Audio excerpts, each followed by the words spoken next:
hidup dasar sangat berguna untuk menolong orang yang berada dalam keadaan henti jantung, yakni suatu keadaan di mana orang tersebut tidak sadar, tidak bernafas dan tidak ada denyut nadi yang disebabkan oleh serangan jantung.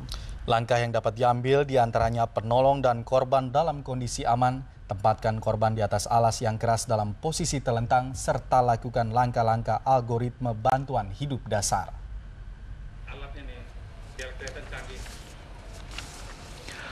Penyakit jantung dan pembuluh darah masih menjadi penyebab utama kematian di Indonesia sejak tahun 1995. Setiap tahun jumlah penderita penyakit jantung dan pembuluh darah selalu meningkat dan menyerang usia yang semakin muda. Kematian akibat penyakit jantung paling utama disebabkan karena henti jantung mendadak, dengan irama paling sering terdokumentasi adalah ventricle fibrilasi. Pertolongan bantuan hidup dasar yang berhasil dilakukan hanya dalam waktu 5 menit pertama adalah melalui bantuan hidup jantung dasar yang merupakan gabungan pengamatan dan tindakan tidak terputus yang disebut chain of survival.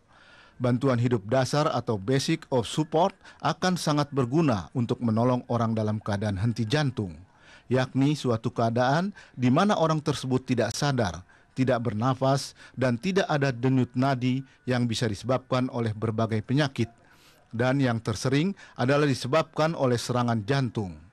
Yayasan Jantung Indonesia ikut terpanggil untuk turut berperan aktif dalam upaya penanganan awal serangan jantung berupa bantuan hidup dasar.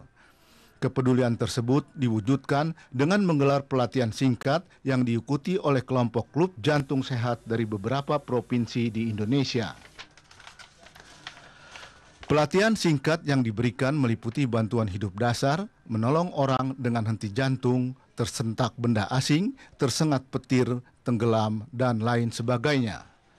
Kegiatan pelatihan bantuan hidup dasar atau BHD dalam bahasa Inggrisnya disebut Basic Life Support Saving ini dilakukan oleh Yayasan Jantung Indonesia, adalah merupakan suatu program oleh World Heart Federation atau Federasi Jantung Dunia yang telah dilaksanakan di negara-negara di seluruh dunia dan juga di Asia Pasifik.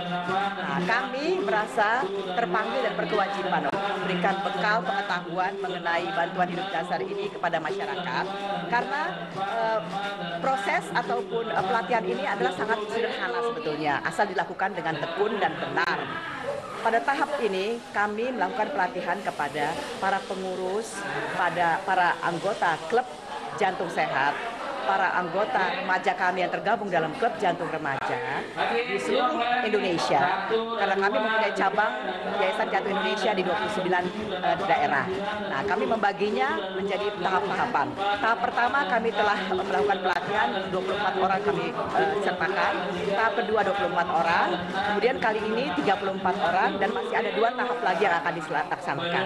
Kami berharap dengan telah dilatihnya para anggota klub jantung, pengurus dan sebagainya remaja, mereka dapat memberikan pengetahuan ini kepada teman-teman lingkungannya di daerah masing-masing, sehingga dari 24 pelatih 5 orang per kelompok, melatih lagi 10 dan sebagainya, sehingga akan menjadi ribuan yang mengetahui mengenai bantuan hidup dasar ini.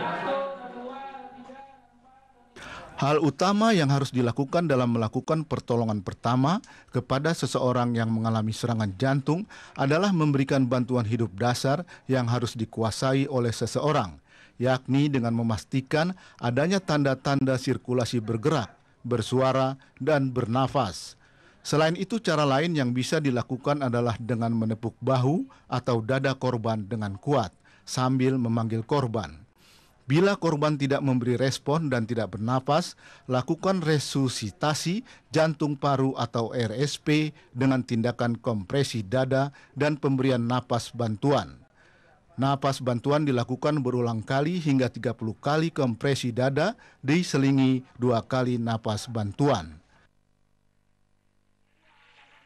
Ini adalah pelatihan untuk awam untuk mengatasi bagaimana kondisi-kondisi awal orang yang henti jantung. Jadi orang yang henti jantung itu tidak akan bernafas dan tidak akan memiliki peredaran darah, sehingga praktis tanpa pertolongan awal yang cepat dalam 10 menit biasanya orang ini akan meninggal. Sehingga di sini dilatih karena tidak mungkin tenaga kesehatan dalam 10 menit ya bisa menyampai pasien. Yang dipentingkan adalah orang-orang di sekitar korban itu yang akan menolong gitu. Sehingga orang awam pun harus bisa mengenai bantuan hidup dasar.